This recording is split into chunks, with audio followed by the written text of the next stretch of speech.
నువ్వు 10 ఏళ్ళు చదివి మంచి ఆఫీసర్ అయినావనుకో, అప్పుడు మల్లేశం సారు మా పూర్వ విద్యార్థి, మా పూర్వ ఎన్సీసీ, మన స్కౌట్స్ ఆర్ గైడ్ విద్యార్థి అని చెప్పి అప్పుడు నిన్ను గెస్ట్గా పిలవాలి. నాలాగా మీరు కూడా షూ బూట్లు గీట్లు వేసుకొని వచ్చి ఇట్లా పిల్లలతో మాట్లాడాలి. 10 ఏళ్లలో అది సాధ్యం. నువ్వు గెస్ట్గా వస్తావు, నీ స్కూల్కు గెస్ట్గా వస్తావు, నీ కాలేజీకి గెస్ట్గా వస్తావు. అలాంటి రోజు రావాలి. అట్లా డ్రీమ్ చేయండి. ఇప్పుడు నేను మా హై స్కూల్కు పోతా. ఇప్పుడు హై స్కూల్లో ఉన్న 8, 9, 10 తరగతి పిల్లలతో మాట్లాడతా. నేను చదువుకున్న ఇంటర్మీడియట్ జూనియర్ కాలేజ్ హనుమకొండ, అక్కడికి పోయి అక్కడ కూడా కలుస్తా. నేను చదువుకున్నాను హనుమకొండలో డిగ్రీ కాలేజ్, అక్కడికి వెళ్తా. నేను కాకతీయ యూనివర్సిటీలో పిఎస్సి ఎంఎస్సి చేసిన, అక్కడికి వెళ్తా. ఎంత హ్యాపీగా ఉంటుందో. వాళ్ళు వచ్చి అబ్బా ప్రిన్సిపల్ రిటైర్డ్ వచ్చిండు అని చెప్పి పిల్లలతో మాట్లాడిస్తారు. తర్వాత నేను ఉస్మానియాకు పోయి పిహెచ్డి చేసిన, అక్కడికి వెళ్తా. వాళ్ళు కూడా ఏదో ఒక అడ్వైజ్ అడుగుతారు. ఎంత అద్భుతంగా ఉందండి. నేను చదువుకున్న దగ్గరికి పోయి నేను ఒక గెస్ట్గా పోతే అంతకంటే అదృష్టం ఏముంటుంది? అది మీకు మాత్రం సాధ్యం కాదా? మీకు సాధ్యం కాదా? సాధ్యం అవుతుంది. ఎవరైతే సాధ్యం అవుతుంది అనుకుంటారో వాళ్ళకు సాధ్యమవుతుంది. అబ్బో రోజు 4 గంటలు ఎవరు చదువుతాడు అనుకున్నాడు ఆడక ముందే ఓడినట్టు. అరే ఆట ఆడు అంటే ఓడిపోతుంది, ఓడిపోయిన దానికి ఆడు ఎందుకు అంటే అంటామా? ఓడిపోయినా పర్వాలేదు, ఆట ఆడాల్సిందే. ఓడిపోతే కనీసం గుణపాఠం అని వస్తుంది కదా. ఎక్కడ పొరపాటు చేసినా తెలుస్తుంది. రెండోసారి ఆడితే అప్పుడు గెలుస్తాం.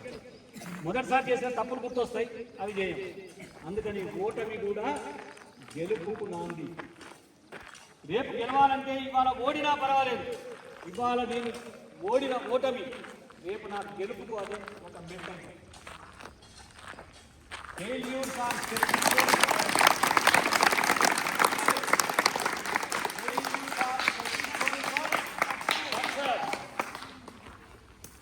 మీరు ఓడిన ప్రతిదీ మీరు ఎదగడానికి ఒక మెట్టు. ఆ మెట్టు మీద కాలు పెట్టుకుంటూ పోండి. అక్కడ పైన ఎక్కడో ఉన్నది పెద్ద కుర్చీ, ఆ కుర్చీ చేస్తారు. ఆ కుర్చీలో కూర్చొని కాలు మీద కాలేసుకోండి. అప్పుడు మల్లేశం సార్ వస్తే సార్కు కూడా నువ్వు అపాయింట్మెంట్ ఇవ్వడానికి 10 నిమిషాలు వెయిట్ చేయాలి. సార్ కలెక్టర్ నా క్లాస్మేట్ అంటే పోగానే కలుస్తుందా? 10 నిమిషాలు కూర్చోబెడతారు పక్కనే ఎక్కడో. నా క్లాస్మేట్ అయినా కూడా అపాయింట్మెంట్ కావాలి. ఆ స్థాయికి మనం వెళ్ళాలి. మీరు వెళ్ళొచ్చు, అందరూ మీరు అనుకోవాలి. మీరు అనుకుంటే వెళ్తారు. నేను అనుకుంటే ఏముండదు. మీరందరూ బాగా చదువుకోవాలని నేను అనుకుంటాను. నేను అనుకుంటే ఏమవుతుంది? మీరు అనుకోవాలి. ఎవరి కోసం అనుకోవాలి? ఎవరి కోసం వాళ్ళు అనుకోవాలి. నా కోసం నేను అనుకోవాలి. నేను అనుకుని దానికి తగ్గట్టుగా నేను ప్రణాళిక వేసుకొని కష్టపడి చదవాలి. ఎవరు బతికే వాళ్ళే బాగుపడతారు. ఇంకొక 7-8 ఏళ్ళ తర్వాత మీ క్లాస్మేట్స్లోనే ఒకడేమో ఆఫీసర్ అయితే, నువ్వేమో ఏమి పని లేక ఊళ్ళో చెట్టు కింద కూర్చొని దోమలు కొట్టుకుంటుంటావు. వాడు మీ ఊరికి వస్తాడు, మీ క్లాస్మేట్, వాడు ఆఫీసరు. వాని దగ్గరికి పోయి నువ్వు మాట్లాడడానికి కూడా మనకు సిగ్గు అవుతుంది. సిగ్గు కాదు, అవమానం అవుతుంది.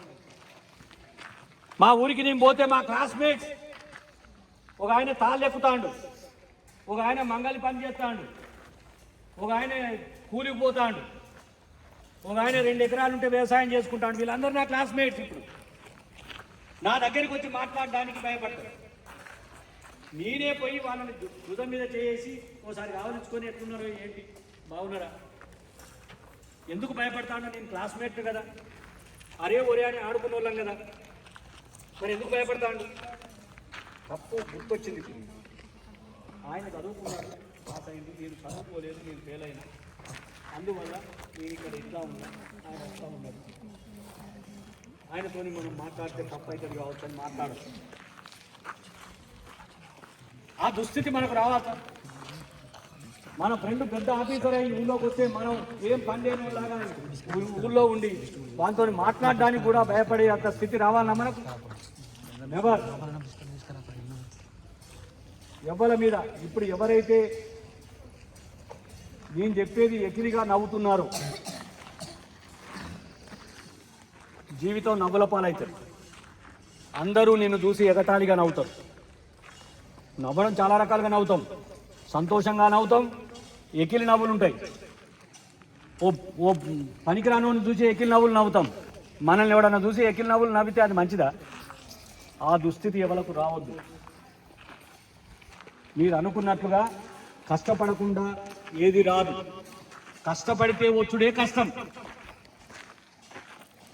ఒక ఎంబీబీఎస్ సీట్ రావాలంటే 1,00,000 మంది రాస్తారు. 30,000 సీట్లే ఉన్నాయి. 1,00,000 మంది ఎగ్జామ్ రాశారు. ఎంతమందికి రాలేదు? 30,000 మందికే సీట్లు వచ్చినాయి. ఎంతమందికి రాలేదు? 70,000 మందికి రాలేదు. వాళ్ళు రాలేదు. మరి చదివితే వచ్చుడే కష్టం, ఇక చదవకపోతే వస్తుందా? అందుకని మీ చదువులకి, మీ మంచి అలవాట్లకు ఈ క్యాంప్ మీకు మీ జీవితంలో ఒక పెద్ద మార్పు తీసుకురావాలి. నిన్నటి వరకు ఒక రకంగా జరిగింది, ఇవాళ నుండి మరో రకంగా నా చరిత్రను నేనే రాసుకుంటా. నా ఎదుగుదలను నేనే ఊహించుకొని పేపర్ మీద రాయండి. నేను ఇంటర్మీడియట్లో ఎంపీసీ చేస్తా, బీటెక్ చేస్తా, కంప్యూటర్ ఇంజనీర్ అవుతా. రాయండి, ఏది ఇష్టమైతే అది రాయండి. ఒక్కసారి పేపర్ మీద రాయండి.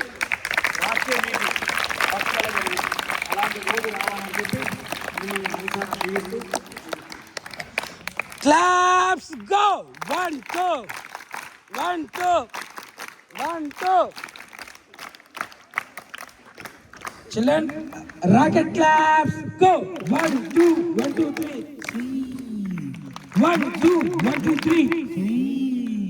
1 2 1 2 3. 1 2 1 2 3. ఇంత అద్భుతమైనటువంటి సందేశం ఇచ్చినటువంటి మా గురువు గారు డాక్టర్ బుర్రా మధుసూదన్ రెడ్డి సార్ గారికి ప్రత్యేక పాదాభివందనాలు. Thank you sir, thank you so much sir.